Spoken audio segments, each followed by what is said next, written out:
Ini malam minggu ya, malam minggu ini pemirsa. Bahasan kita berat sekali pemirsa, karena ini memang masih diperbincangkan soal gugatan hasil Pilpres di MK pemirsa. Dan malam hari ini kita akan lebih spesifik membahasnya, perlu tidakkah menteri-menteri Kabinet Jokowi ini kemudian hadir dalam sidang MK ketika yang mau digali di sini adalah mau cari kebenaran mengenai persoalan bansos yang diberikan oleh Presiden Jokowi. Bukankah beberapa hari yang lalu Bawaslu sempat mengatakan bahwa tidak ada unsur pelanggaran ketika pembagian bansos pemirsa? Mari kita bahas di Apa Kabar Indonesia malam hari ini. Di studio TV One sudah hadir 3 narasumber kita. Yang pertama di sini pengamat politik kita Bang Kodari. Selamat malam. Assalamualaikum Bang Kodari. Selamat malam. Ya. Mewakili 01 ada Bang Ahmad Wakil Kamal yang merupakan Direktur Sengketa Hasil Tim Hukum Amin. Selamat malam Bang. Assalamualaikum warahmatullahi wabarakatuh. Waalaikumsalam warahmatullahi wabarakatuh. Dan juga ada Bapak Firman Jayadeli, Jubir Tim Hukum Ganjar Mahfud. Selamat malam Pak Firman. Selamat malam dan Wakil Deputi Hukum. Betul sekali, Deputi Hukum. Wakil Deputi Hukum, Tim Hukum Ganjar Mahfud ya, baik. Saya mau nyapa juga pemirsa, ini mewakili 02 pastinya, Bang Nikolai Aprilindo. Selamat malam. Selamat malam. Assalamualaikum warahmatullahi wabarakatuh. Waalaikumsalam. Saya mungkin ya. Namo Buddhaya. Saya mungkin ingin pertama kali ke Bang Ahmad terlebih dahulu. Kenapa sih sampai harus 4 menterinya Jokowi hadir di sidang MK? Ini menteri punya banyak kesibukan loh. Apa urgensinya? Ini kan dalam kerangka menyelamatkan demokrasi konstitusional kita. Jadi menyelamatkan demokrasi kita, saya kira sangat jauh lebih penting dari hanya rutinitas keseharian bagi menteri.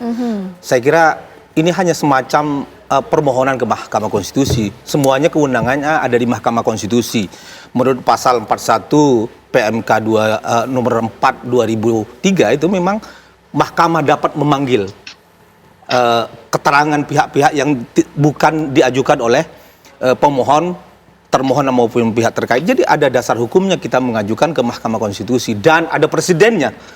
Salah satu contoh adalah sengketa pilkada Nabire itu, pada waktu itu Menteri Dalam Negeri diundang juga oleh Mahkamah Konstitusi untuk menjelaskan jumlah penduduk, walaupun bukan menteri yang datang tapi dirjen yang datang.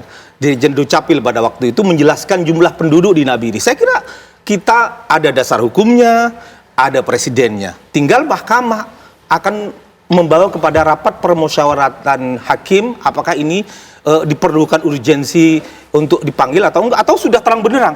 Karena pembagian bansos penganggarannya itu sudah nutuir vitat. Jadi sudah diketahui oleh umum bahwa ini sungguh-sungguh telah digunakan untuk politisasi pemenangan 02. Itu faktanya. Jadi kira terserah Mahkamah. Kalau sudah terang benderang ngapain kita undang menteri, kira-kira gitu Bang Daily. Oke, bagaimana Bang Firman? Seperti apa? Diamini juga oleh 03 bahwa oh ya bolehlah dipanggil 4 menteri. Seperti itu kan?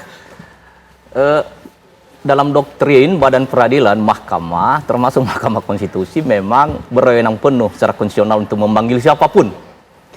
Bisa karena diusulkan oleh para pihak, bisa juga asal inisiatif hakim, dalam hal ini Mahkamah.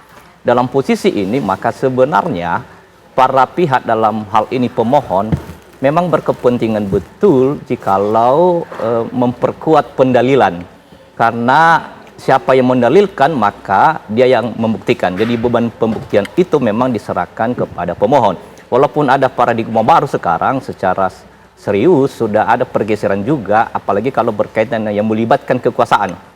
Itu perkembangan baru sebetulnya. Bisa hakim mengambil inisiatif untuk bisa mengambil beban pembuktian itu melalui keyakinan hakim dalam rangka menggali dan mengungkapkan keadilan dan kebenaran dalam rangka memperkuat demokrasi. Nah, oleh karena itu maka tentu hakim mempertimbangkan jikalau pemohon menghadirkan misalnya siapapun, dalam hal ini pejabat setingkat menteri atau kepala badan, untuk dimintai keterangan. Tentu itu berkaitan dengan apa yang dimohonkan, misalnya dalam konteks misalnya ada pelanggaran TSM, terstruktur, sistematis dan masif.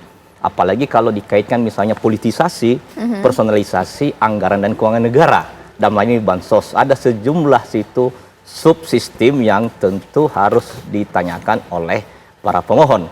Jadi dalam konteks itu maka sebetulnya biasa saja. Ya. Nah, sebaiknya datang dan ada kewajiban saksi kalau diminta oleh hakim.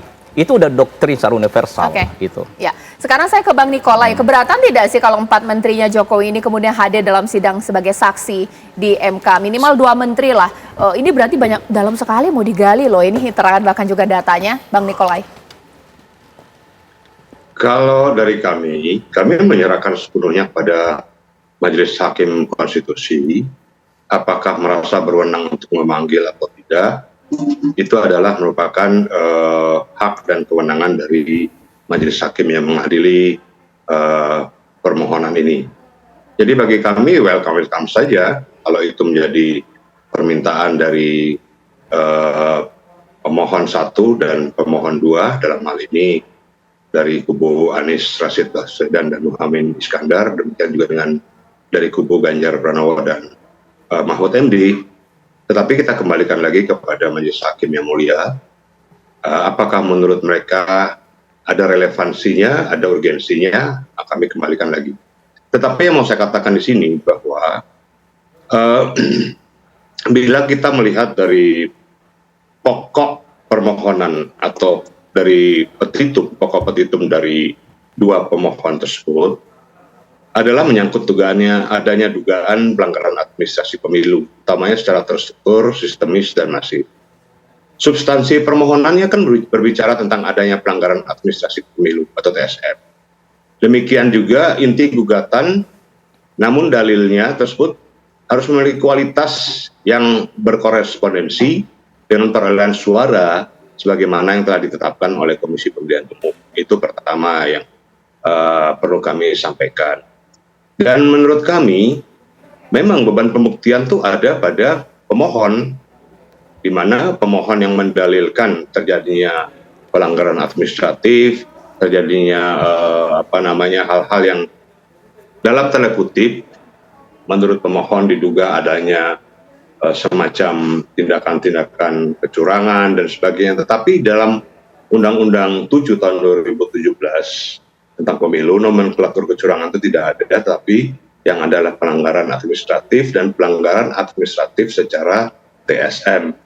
Demikian. Oke. Nah, dari sinilah bahwa para pemohon itu harus membuktikan apakah pelanggaran yang mereka sampaikan itu berkorelasi dengan perolehan suara yang mereka dapatkan. Dan menurut mereka, berapa seharusnya perolehan suara itu yang mereka dapatkan dan berapa yang seharusnya didapatkan oleh pasangan 02. Jadi tidak membangun narasi-narasi dengan adanya berbagai kegiatan misalnya seperti bansos dan sebagainya, lalu itu dikait-kaitkan dengan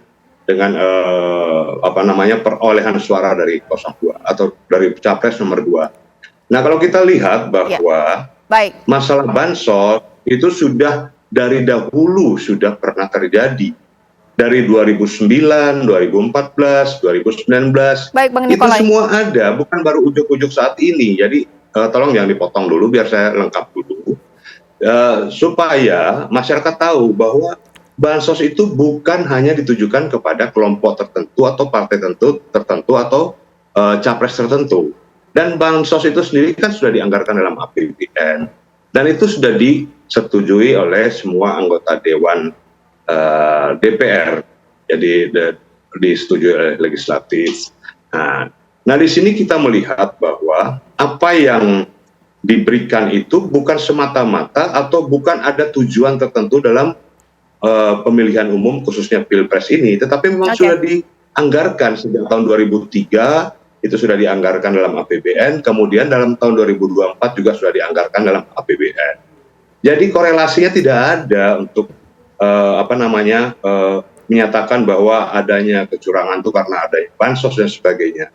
Dan ingat bahwa kalau bicara tentang demokrasi, menyelamatkan demokrasi, sekarang pertanyaan saya adalah, demokrasi mana yang diselamatkan? Rakyat yang telah memilih capres nomor 2, itu juga perlu diperhitungkan hak demokrasinya, hak konstitusinya, hak hukumnya.